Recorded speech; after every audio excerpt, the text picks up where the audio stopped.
get more pulse oximeters, support them with water, and then the particular thing here, pulse oximeter, by supporting hospital with pulse oximeter, we can support them to improve from the use of the World Health Organization surgical safety checklist, which is now about 65%, to include the team brief and the team brief, now making it the 5 steps to safer surgery. We know team brief is very important to know who is available here in the team today, what sort of skill set they have, and how that fits into the rest of the skill mix. And of course, the debrief provides a feedback loop to the rest of the team on what has gone well today and what we need to do better. So this is what we do routinely. It's not a common practice back home in England. And these are members of my team here. These are some of the videos we make to help training back home in Africa. And also against the background of COVID-19, we're able to start introducing, now people are more tuned in with sepsis. So sepsis 6 bundle is a part of the mix. And then, of course, you have the maternal early warning score, which is for track and trigger to safety. This has a huge potential in Africa. In fact, it could be the closest thing we have to what happened in England and Wales about 85 years ago. And what was that happened? Have a look at this. When I use this graph to teach back home in England, people often tell me, oh, that massive drop must have been the establishment of the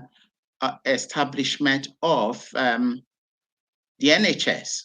And some people talk about the penicillin coming into use, and others say it's blood transfusion. Until I say, look again, the NHS, blood transfusion, penicillins came in 10 years after this massive drop in the mid-1930s. And what was this? This was simply government policy much more potent than medicines. It was a policy to pay attention, to have a dedicated person or persons or team pay attention to all pregnant women in England and Wales. And today, I believe this is the closest the early warning scores, which has, simple parameters that midwives already know: temperature, the pulse, the blood pressure, diastolic, systolic, level of consciousness, using very simple thing like AFPO, which is alert, response to voice, response to pain, unresponsive, instead of the Glasgow Coma score, respiratory rate and oxygen saturation. Everything that is normal is 0. And when they begin to have the abnormalities range from 1 to 3 being more severe, and then you get the total score. So the beauty of this is that is not only can the doctors and the midwives in maternity use this, but yet to be fully trained staff like the healthcare assistants or the auxiliaries can also use this. And in Africa, where you have shortage of staff, especially in the rural areas where the delay to reaching the place of definitive care is the cause of huge maternal mortality, this has a major role. And this is what we are promoting in many parts of Africa. Professor Nwigwe at the Patient Safety Research Institute at Okada and myself have written 2 papers on this. And we're trying to spread this message across in Africa. Ultimately, what we're trying to do with all this package of care is to get systems in Africa that are more robust. They become more resilient. They're able to thrive and to achieve acceptable outcomes, whether in predictable or unpredictable conditions. So we're having healthcare institutions, healthcare systems that have performance behavioral and resource adjustment appropriately to succeed in various situations. And what do we get from this?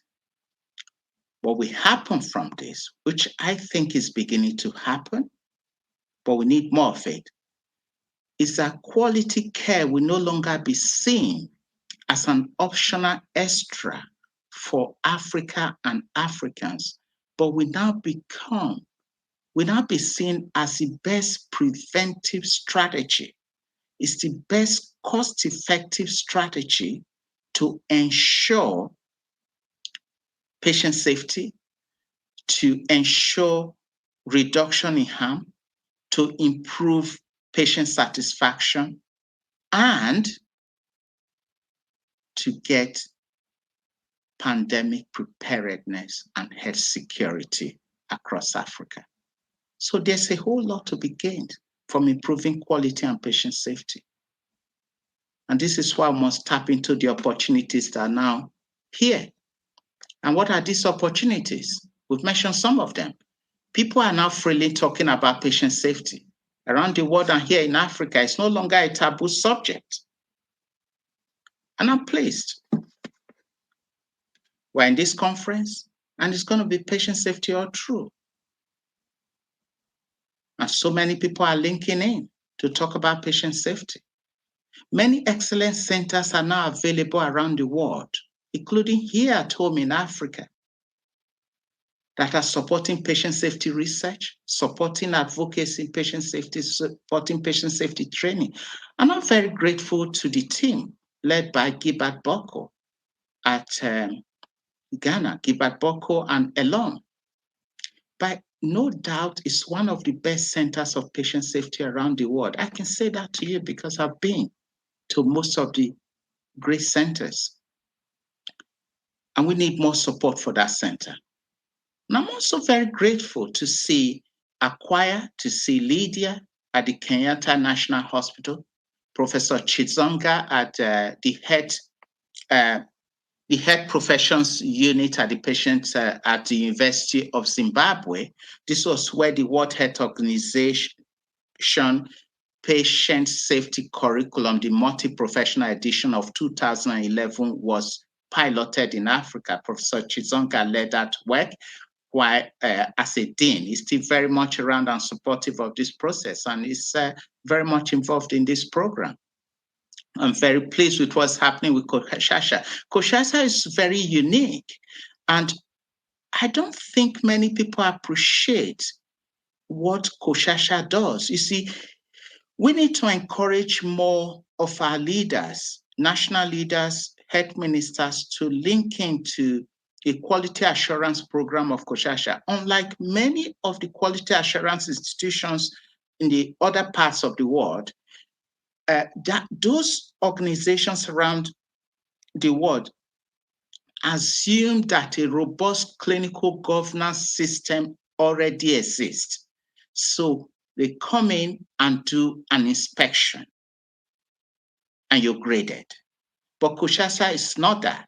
What they do is they take you through a continuous quality improvement journey, which is suitable for the African environment. And I'm grateful to Jackie Stewart for her excellent leadership and for chairing this program here. So we also have Professor Nuigbe at the Patient Safety Research Institute in Okada, Nigeria, and Professor Elizabeth Wanso and Alex at Patient Safety Africa, Nigeria. To see all these people coming together, amazing is beginning to happen to patient safety in Africa. And I'm really pleased. And I think this is the beginning of great and wonderful things. And I have to, give it to Ruth Pell and Mary Adams at Acquire in East Africa for the excellent training job they're doing. And in all this have been made possible by the use of ICT, which gives us a huge opportunity, providing excellent platform for collaboration, for training, and for research that has made this progress much easier and faster. So that conferences like this We can have people on site and also linking in from around the world. And once again, I want to say hello. This is Sonny, Isemede, saying hello. This relationship should not end at the end of this conference. We got to make sure excellence flows from where it is to where it's needed. And so at the end of this conference, make sure you link up with people, link up with institutions, and let us begin this collaboration. And when we do, amazing will begin to really happen in Africa. And there are exciting new developments that have just come on screen in Africa. First week of October, there were these announcements. Malaria vaccine authorization has been given, and so many lives are going to be saved in Africa. But there are potential challenges with vaccine hesitancy. Let's be out there to support, our ministries of health with health education. Let's not wait for the harm to occur before we come on stream. The drug crizanlizumab has just been approved for sickle cell disease. And I'm pleased with organizations like Arise News in Nigeria that is going to support and fund this. Let us also help with increase the awareness of this drug that can make quality of life so much better for our patients, so that more funding will be realized. And so, yes, the pandemic has catalyzed a number of opportunities. Many institutions are now spontaneously adopting key safety attributes such as transparency, active communication, collaboration, rapid adoption of patient safety practices. Traditional silo mentalities are going, but the sharing of information of responsibility should not end with COVID. We want COVID to go. We can't wait for COVID to disappear, but please, let's make sure these do not end. We got to continue to link up. And in terms of quick wins, I'm not sure about, there are no easy wins, but quick wins, I'm not so sure. But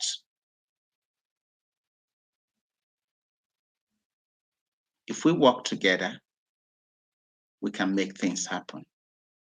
The fact that we have low-hanging fruits does not mean that the tree is accessible, as we can appreciate from this systems engineering initiative for patient safety.